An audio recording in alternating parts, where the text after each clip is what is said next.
that is peace within and all around. May it shine in you and me.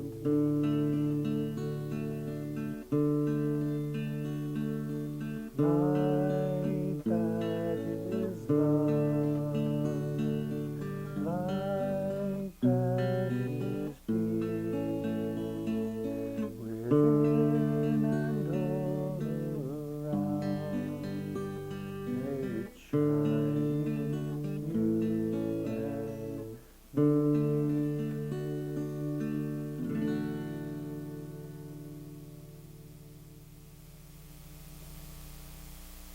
Welcome and a very happy holidays to you.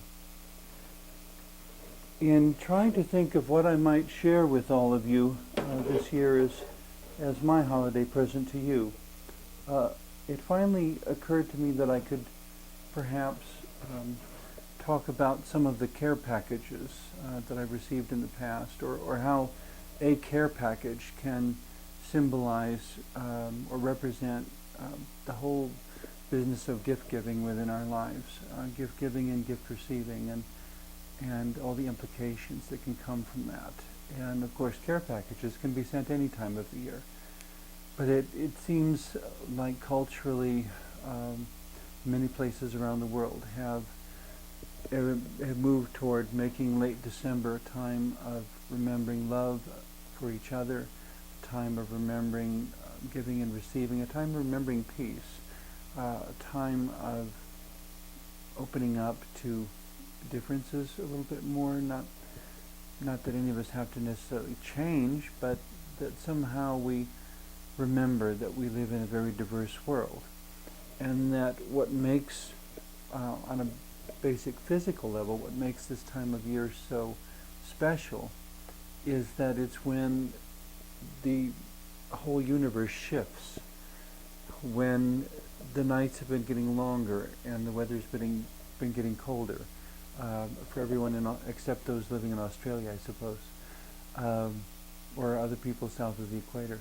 But for everyone living north of the equator, the days have been getting shorter, the weather's been getting colder, and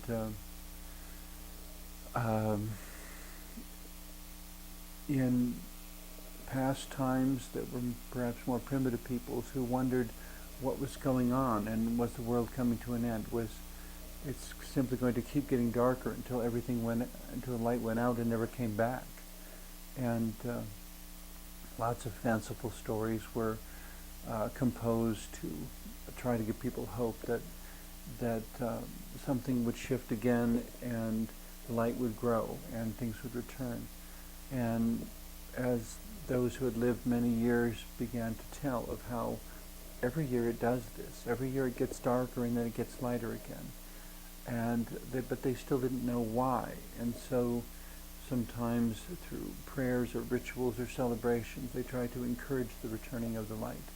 And yet the universe is the universe, and it will do what it does with or without our blessing. And the light would not return before the time was right. There was nothing they could do to hasten it. But when the time was right, the light would always begin to return, and the days would start getting longer again. And so it seems appropriate to celebrate that, and to celebrate all the things that could represent in our lives. When the light goes on in our hearts, it's as if we remember what it is to love, what it is to be loved, how to re-immerse ourselves within loving relationships. So, as I put together my own unique sort of holiday tree, I wanted this to be something that made it clear it was my tree, I guess. And I mean, I used to see lots of holiday trees in department store windows and such, and they're beautiful in a way, but you never know to whom they belong or whose home it is. And so I always like to do a very personal tree. And many, if not most, of the ornaments on this tree have stories that I could tell about where they came from, or who gave them to me, what makes them special. These folded, actually out of paper, ornaments are actually from the very first holiday special that Sister Who ever recorded. Goodness, 17 years ago was when we recorded that show, and those ornaments were used for that. And other ornaments were from special places, reminding me of special things. It seems that winter and the holiday season is very much a time for remembering things that it is so easy to forget during the busy, productive, active other times of the year. But when we're forced to slow down a little bit and sit down and wait for the light to return because it's dark and we can't see what we're doing outside, and we can't work outside as long as we otherwise would. And so it invites a sort of reflection and reverence and slowing down and taking time to think about things, to think about where we've been in the last year, how our relationships with others have changed, and how our relationship with ourselves has changed. One of my perennial favorites in terms of movies is the one It's a Wonderful Life, starring Jimmy Stewart, where a man finds out how significant he is to those around him because of his relationships. And so I found an ornament someplace that was inspired by that movie, that little brass angel with the inscription, "No man is a failure who has friends." And because that was a lesson he learned through that movie, that when he thought he had failed, he hadn't, because love had survived.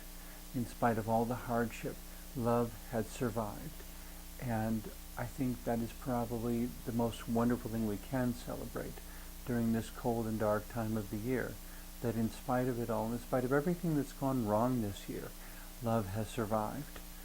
And it survives because we make it survive, because we choose to embrace it, we choose to express it, we choose to let those whom we love know that we do love them. And yet it's very easy to get off track with that, because in all the gift giving, sometimes we forget what it is to really love, and society tells us whom we should love or we're supposed to love, and maybe we do and maybe we don't. Maybe it's a relationship that's been difficult. Personally, I think it's better to remain honest, and if a relationship is problematic, to work on it throughout the next year, but not to pretend that it's something it's not, just for the sake of a holiday.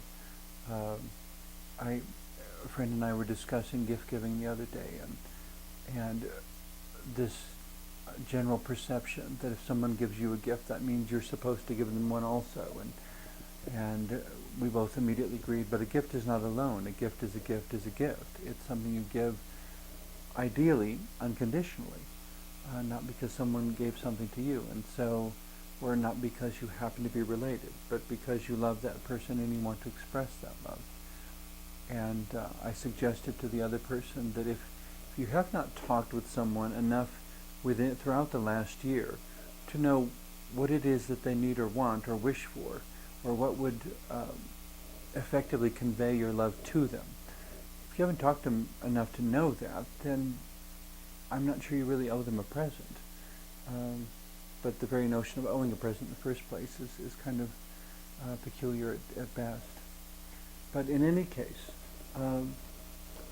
I was trying to think of what to call this, and we finally came up with the Sister Who Holiday Care Package, because I'm always talking about how each person is a care package from God, that drawing from the Christian mythology, and I think there's a similar story in a lot of other religious mythologies also, the idea of the divine entering the world as a child in some way, that this is a gift to the world, and a very complex gift, because most people don't understand when the child arrives what it will mean, or what this child will become, or what this child will do.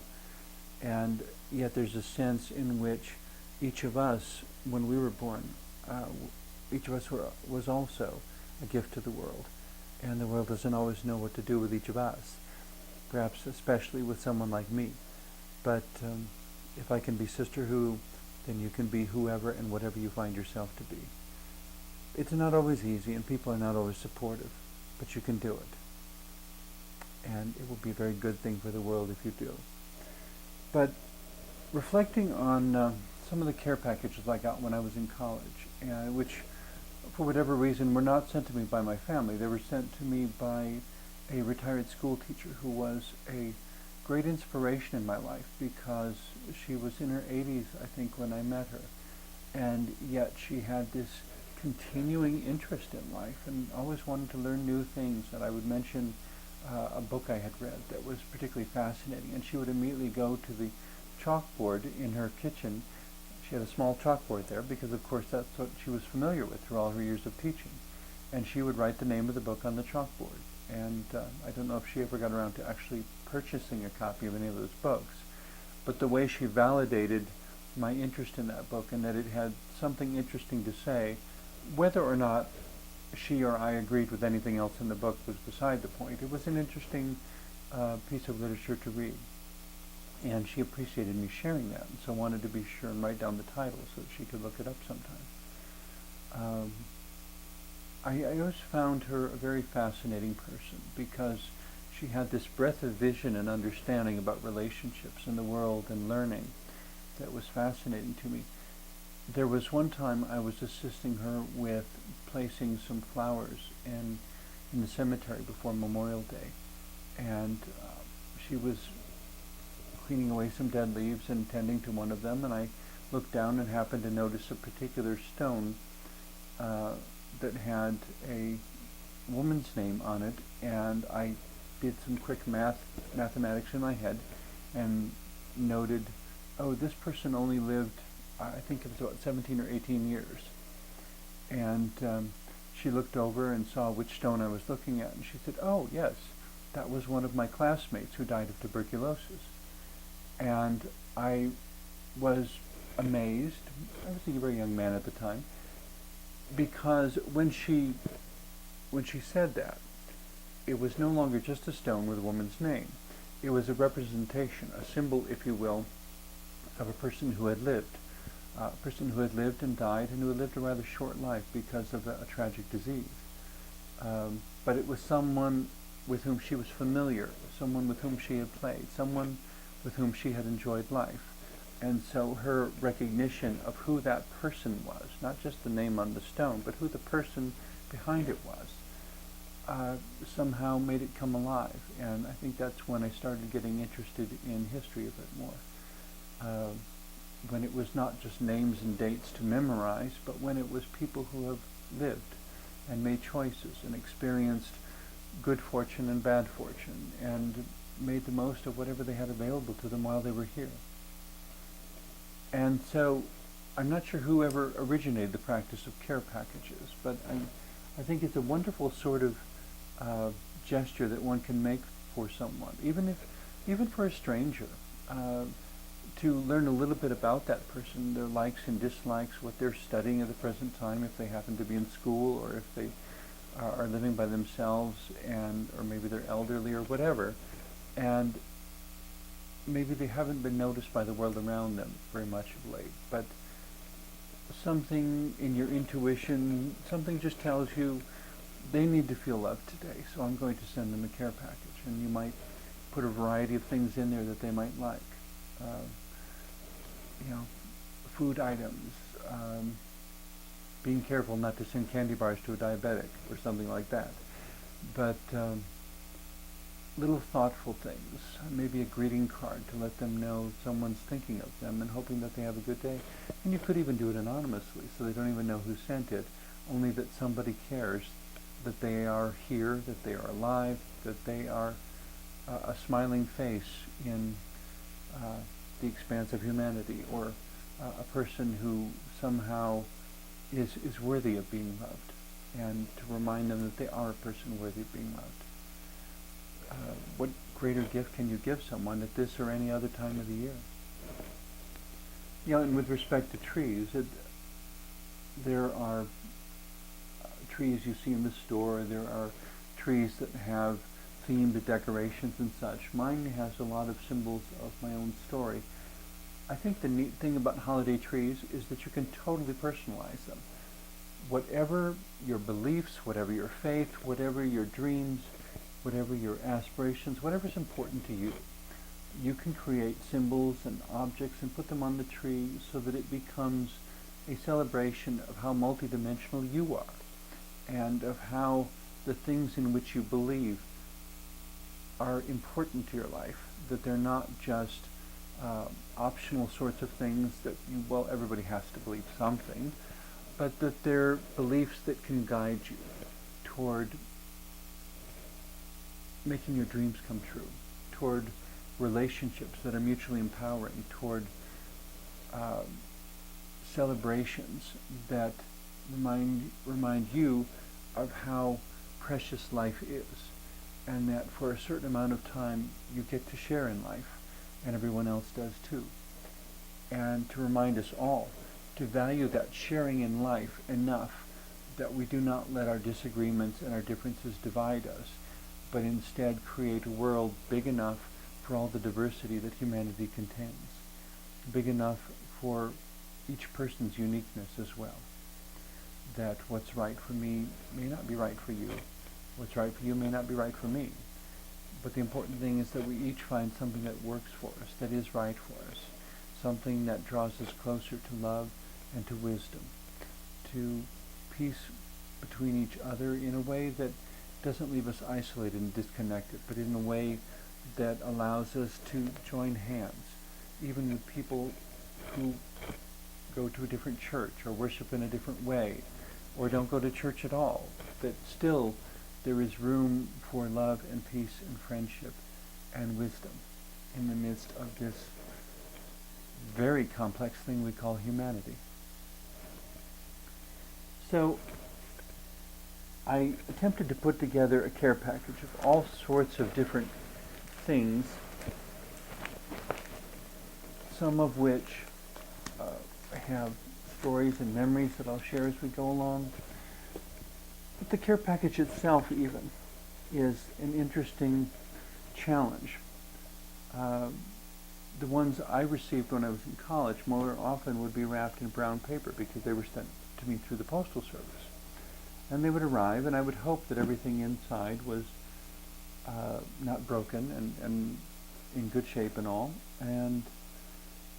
But it would usually be a surprise. I don't know that care packages are ever, or not often anyway, announced. So they show up and they bring this little bit of surprise and a smile to your face, and somebody was thinking of me? I had no idea. I was so busy fighting with assignments and being frustrated by professors that I had no idea somebody cared enough to take some time out to put something together just for me. You know, and in dealing with each other as care packages also,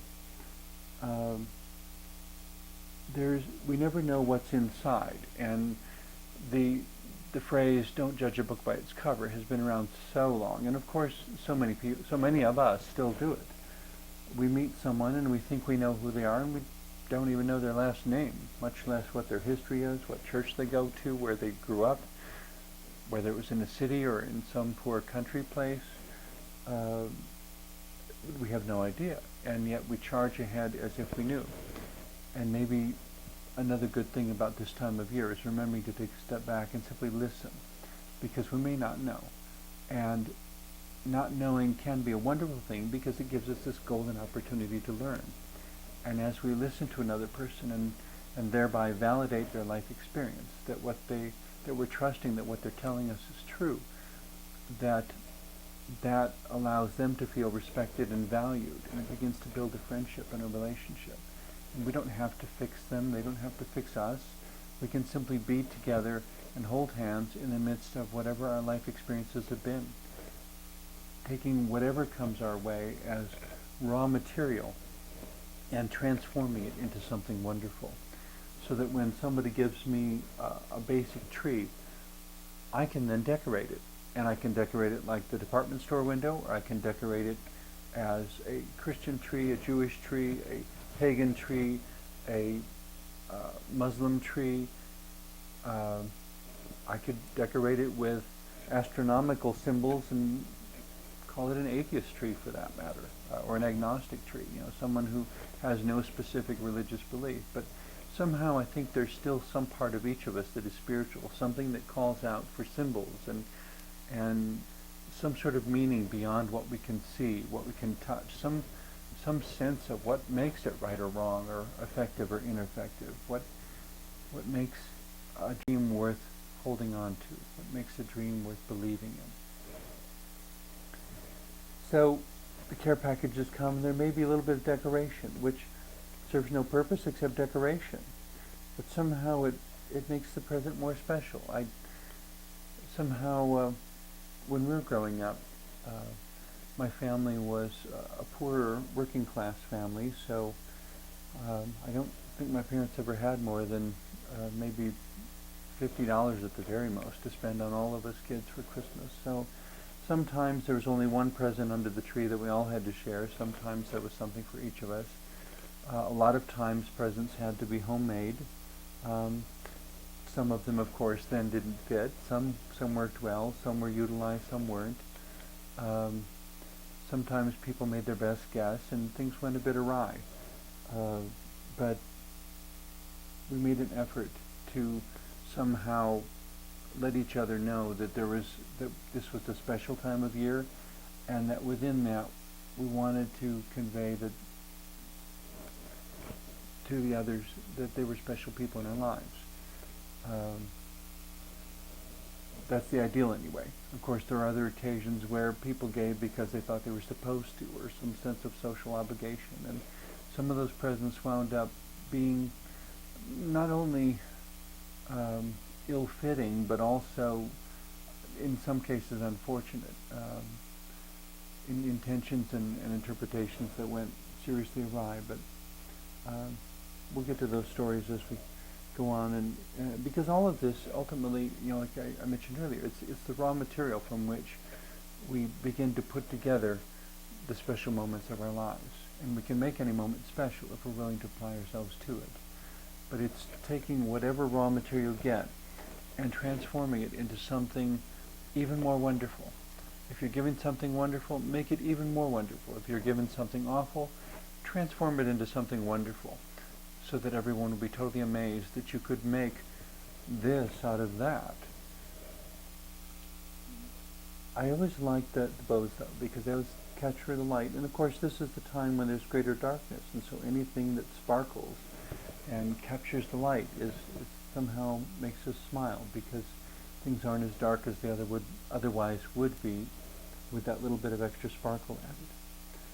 So every time I've ever gotten a bow, I always save them. I've never. Sometimes I'm not sure why, because I always forget to use them the next year. But I save them and put them in a tin or a box or something, and then try to remember next year, where did I put those, and are there any that are good enough that I can still reuse them, and so that they can keep the joy going around that much further. And of course, whenever things did get going,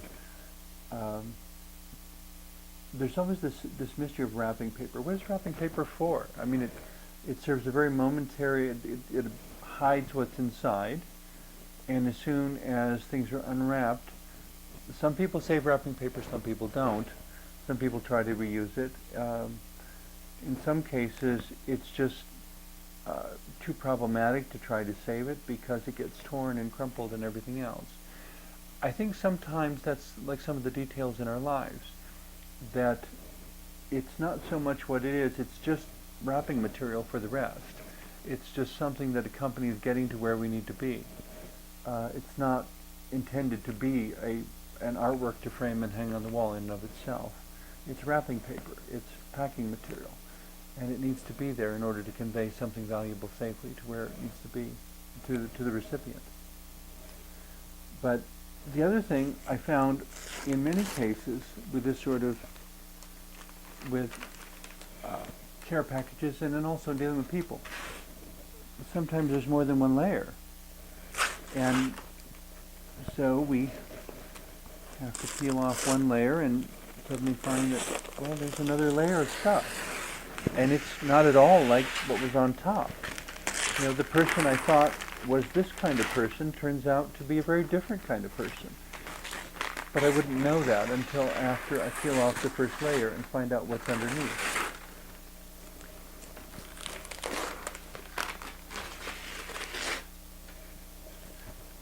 And so then I examine the next layer and learn a little bit more about this person in front of me, about this celebration of the season, that it is experienced different ways by people of different faiths, and it's experienced in different ways by individuals who have no particular faith, but who still find something spiritual within themselves, or a desire to celebrate peace and love and wisdom during this time of year.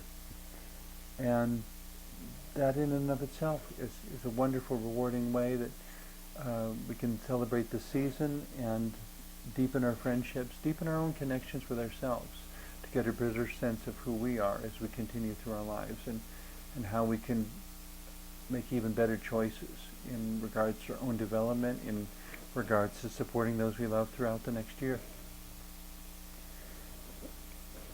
So, we appreciate that layer and then begin again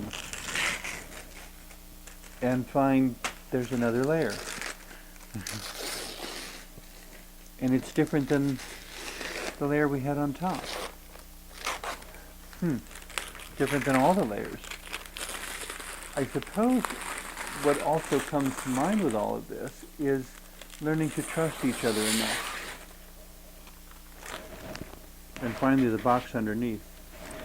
Learning to trust each other, that we allow people to take the layers off, that we don't wrap the layers tightly around ourselves and refuse to let anyone see what's inside, but that we let a little bit of who we really are show. Because we're each, in a sense, and the body is a box. When I was in theological school, I was chatting with some of my friends one day about the whole business of the body and the spirit, and to me they're two sides of the same coin, but the thing to remember is that the body was never designed to live eternally. It wears out over time. What's important is the spirit that lives within it. The body is important because it's the vessel of the spirit, but the spirit is important because it supersedes the body ultimately. It continues. Or at least I believe it continues. And yet, like the box, the body is still just a container. It has an important job to do, but it's just a container. And when we were discussing theology at my theological school, I said, why does anyone bother arguing about orientation, race, or anything else? I said, they're only temporary containers.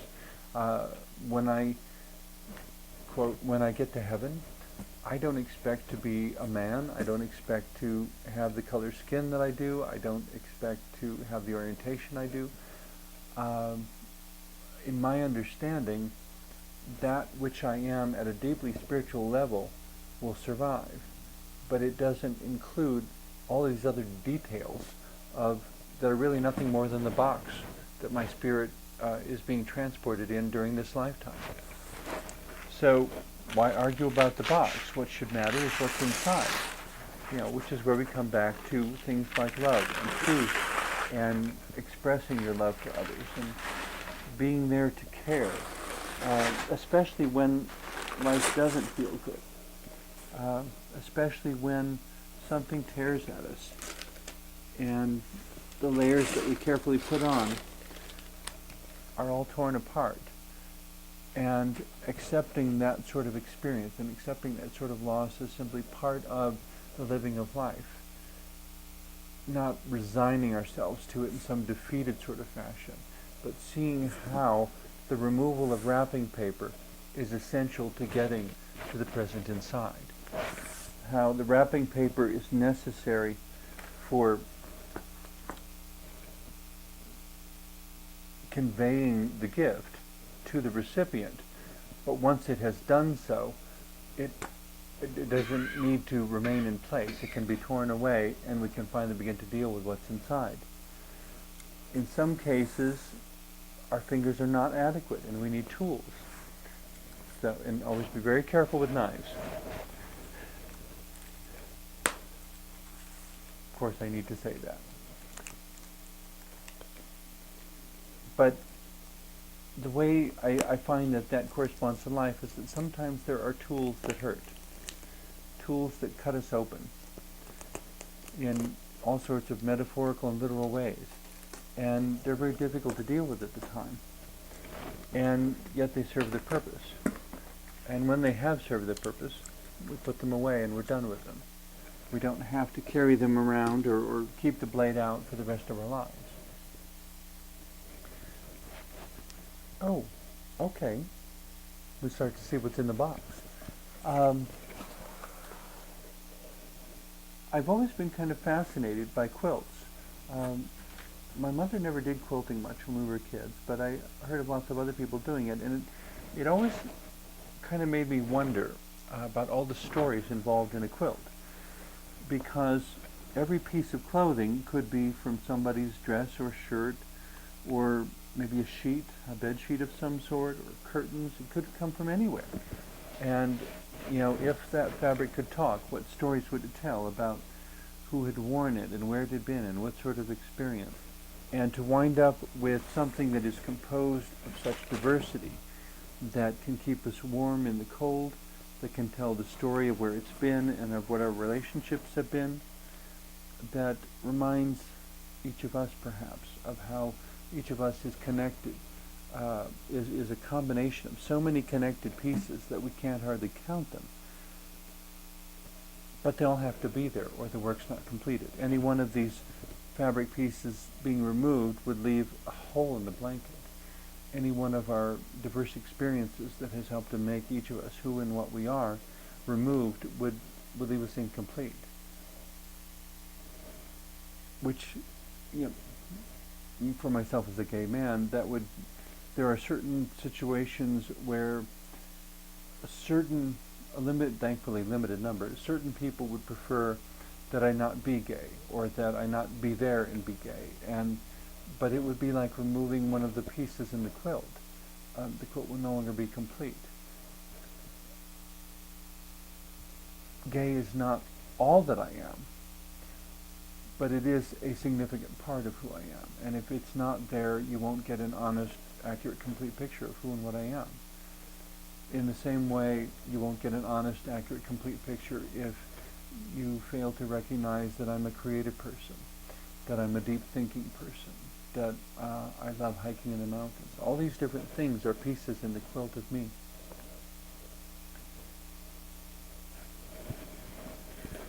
This is a fascinating memento. Someone sending me this present in a care package, knowing that I would recognize it,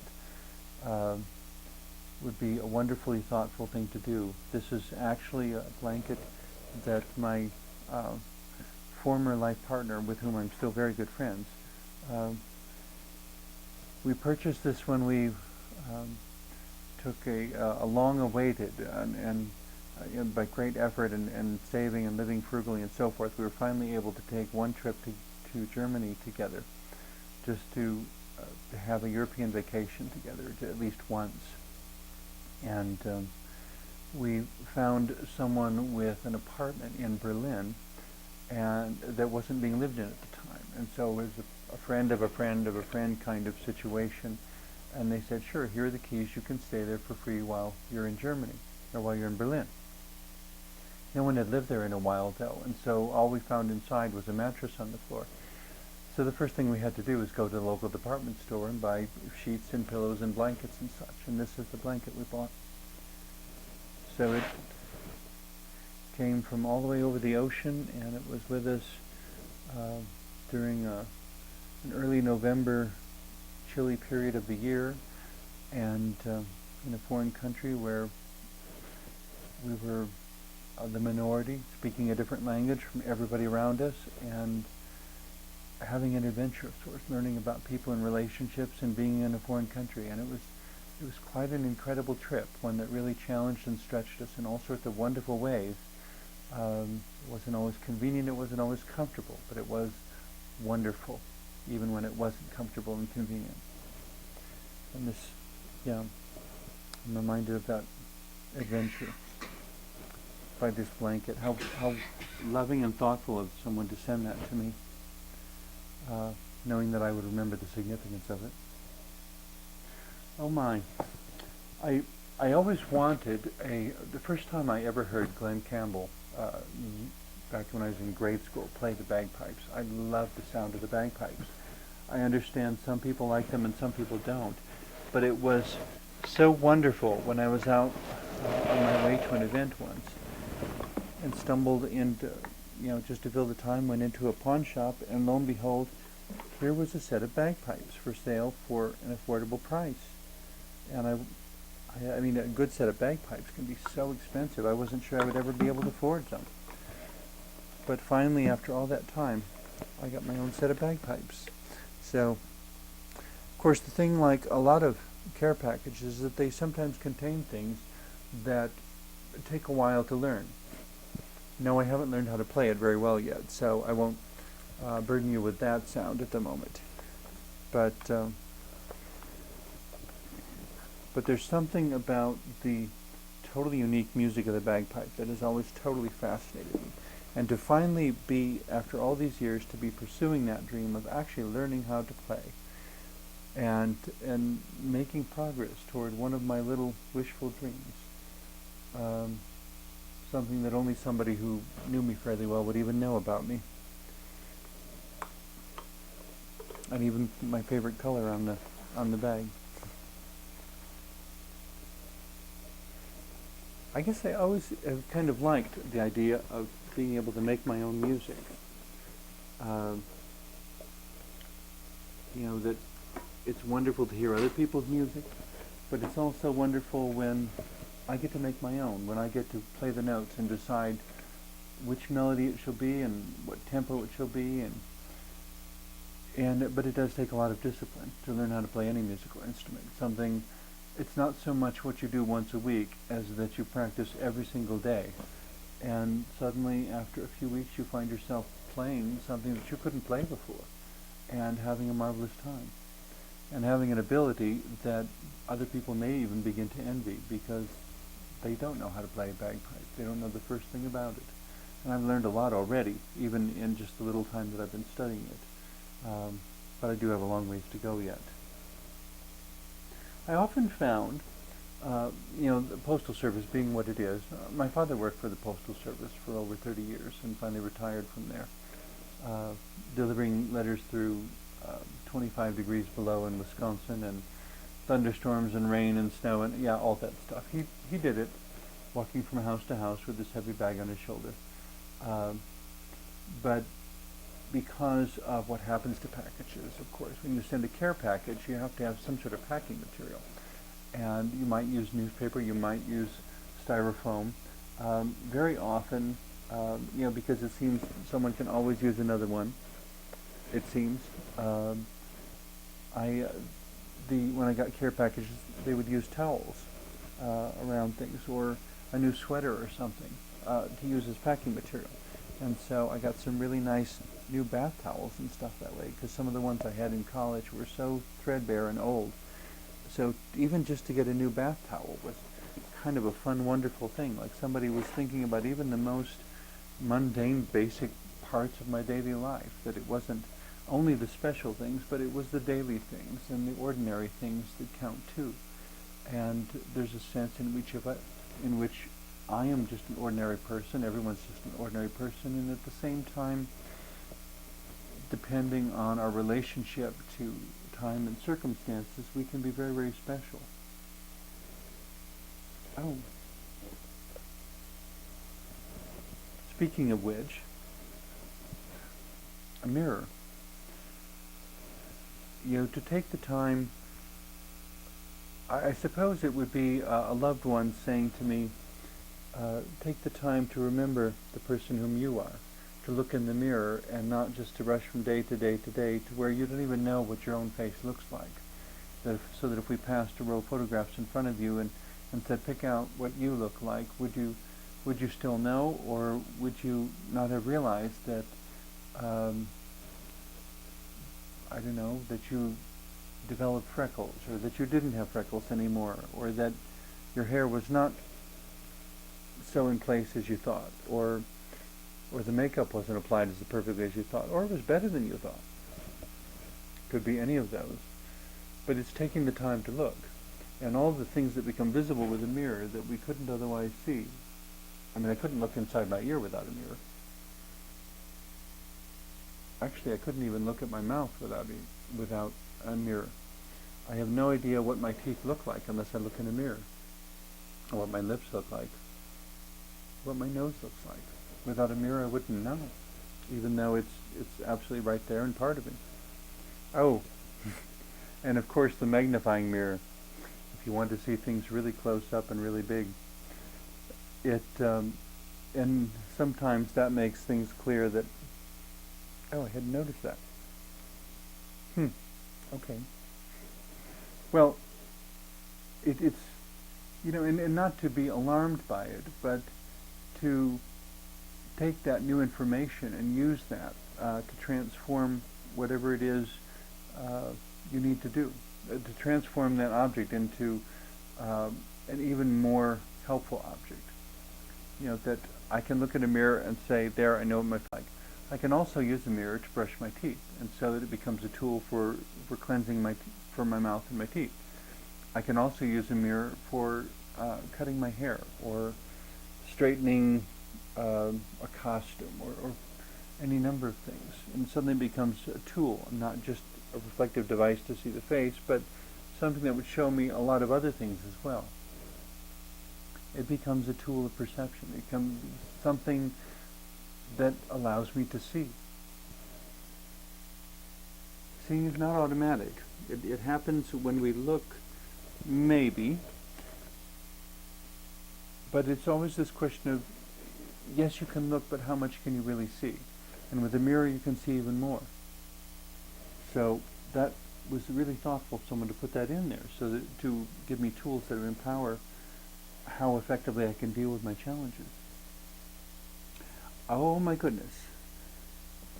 When I was a kid, I think I was only 5 or 6 or 7 at the time, we had a neighbor who was a farm wife who lived about a quarter mile away, and she came over one day and she had the most amazing cookies. I had never seen anything like this before. They're cookies that actually had candies stuck in them. I didn't know you could do that. I thought they'd melt in the oven or something, but somehow she had put the candies into the cookie and baked it, and they didn't melt. And then when they cooled off, and see, it's like 2 treats in one. But I just thought that was so magical, and that was the one thing I always remembered about her, is that she was the one who made cookies that had candies in them. But I never figured out for the longest time how she did that without melting the candies in the oven. It's always very thoughtful, for someone to include something quick and nourishing, even if it's not probably the most nourishing. No, we don't want to live on a diet of cookies, but something that puts a smile on our face because it has a certain sweetness and wonderfulness to it. Something that's a reward for all the hard work we're doing. But of course we don't want to live on rewards, because we need to remember to eat healthy also.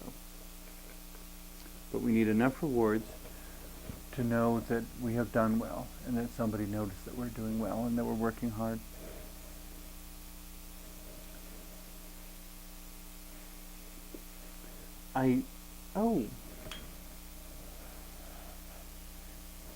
This is a scarf. It was a gift from a friend many years ago. A friend who was actually at one time a monk in a monastery. But as the membership of his monastery drifted off, then finally the monastery had to close. He and I had some interesting conversations about what it is to be a spiritual person, and also to be gay, because he was gay also. And so there was this wonderful thing that he did of a rainbow scarf, the rainbow being a symbol that's often used to symbolize gay people, but it means way more than just gay people also. But it's reversible, so it has pink on the inside, there are so many different things associated with pink. At the moment, there seems to be a lot of use of pink as symbolizing a commitment to the end of breast cancer. And but it's also the pink triangle, the symbol used for the gay men who were killed in the concentration camps in World War II, men who were killed simply because they loved other men. And one of those times when loving was a crime. hopefully we're moving away from that and we'll never go back to that again. But rainbow, I was told by somebody once that a rainbow, if you actually see it from the air, it's a circle. It's not just a bow, but it's this magical thing that happens between light and between the fire of the sun and the water of the rain, between the light and the shadow, and when they collide, creating this brief painting of color in the air that is just so magical because you can't touch it, you can see it. It's not going to be there very long though, and so you have to see it quickly, you have to stop and appreciate it because it will fade. But it's as if it's this invisible, magical, spiritual thing, and under the right conditions, it makes itself visible and it goes back into hiding, only to reappear later. And in the same way, I find that very characteristic of my relationship with God, that there's a sense in which God and I are always playing hide and seek. And there's part of God that I perceive, but I never fully understand. And yet there's something about the very idea of God, of this mysterious, transcendent someone that is beyond my comprehension, that just always has me looking for more and laughing with delight whenever I do get a little glimpse. But this is a really wonderful scarf that I was given, and it's so warm in the wintertime. It's fantastic. I get to wear it, hardly ever go out of the house without it, and I think of him whenever I wear it. And I hope he's doing well wherever he is. We've lost touch, unfortunately, over the years, but my thoughts and prayers go out to him every time I see it. I suppose that's a good thing about care packages and Christmas presents. That when I say Christmas or holiday presents, I suppose, to me, Christmas was always a commercial holiday. I never really thought of it as a Christian holiday. Some people think that's an unfortunate thing, that it's not purely a Christian holiday, but I don't know that it ever was a purely Christian holiday. It was, the Christians came along, there were other religions also. It's just all of humanity celebrating the time when the world shifts and the days start getting longer. And that, so for me, the word may have Christian origins, but the practice and the substance of it, I think it's open to humanity to interpret however you want. The thing to remember about every single symbol is that in and of itself it has no meaning. Meaning is something we assign to symbols. It's something that no one can say there's a right or a wrong. It has to be this way. And so, that I didn't get the words done, but I was thinking at one point maybe I should rewrite the Deck the Halls with boughs of holly, which is the traditional Christmas hymn, because it refers to a pagan practice of using holly for decorations and such. And I was just thinking, well, the first line would be deck the halls with lots of symbols, or deck the halls with your own symbols. You can choose whatever star, whatever circle, whatever object, or no object at all, whatever you want to do, and make it your celebration. But there's something wonderful about love and peace at this time of year, and we all do well to remember it, and to do what we can to celebrate it, and to act out that celebration so that it's not just a passing thought, but it's really something we do, it's something that puts a smile on our face. I mentioned breast cancer as far as pink on the rainbow scarf, and another very inspirational person in my life was a woman who died of breast cancer, and this was an inspirational object she gave to me before one of the later times that we got to see each other before she died, and said that it was an inspirational object that had been given to her many years before, and so I think of her every time I look at it. And this beautiful piece of glass, she said the tail unfortunately had been broken off and lost many years before,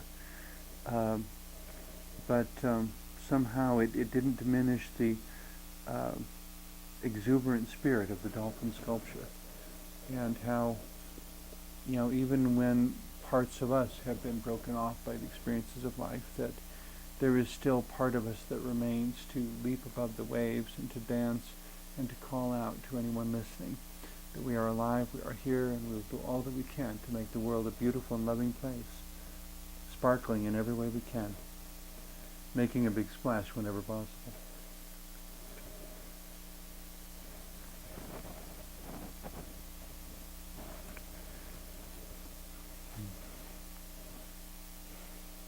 See, what else do we...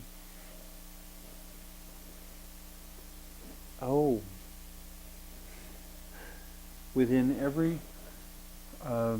grown-up is a little child, I think, eager to get out and play.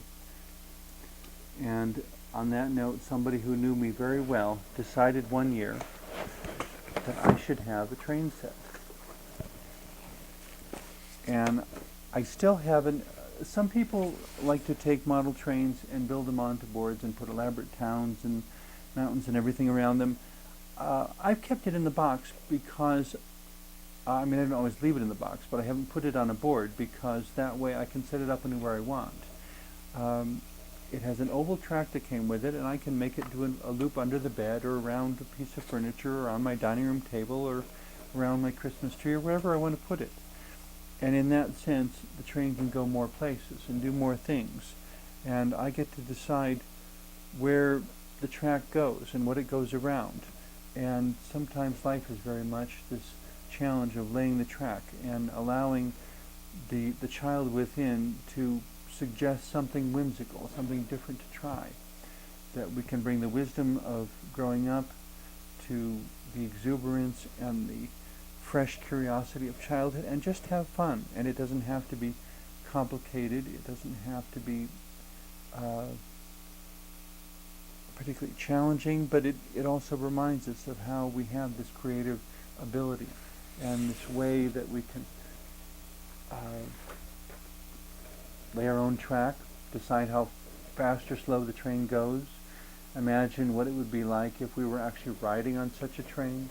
With each passing season of celebrating the holidays, marking a time where, so that I know what came before and can hope for things that will come after, and to say thanks for whatever it was, the good, the bad, the ugly, the difficult, the exuberant, the wonderful, the happy and sad times. It's all part of the loop that the train makes as it goes around and around again from one year to the next.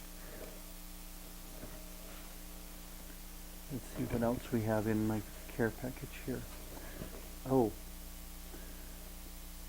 I wondered about sharing this story, but it seems important because Christmases don't always turn out the way we want, and we're running out of time so quickly here, but I'd like to squeeze this little story in quick because there are challenges and there are difficulties to the holidays, but in every case it's the raw material from which we can make better things happen.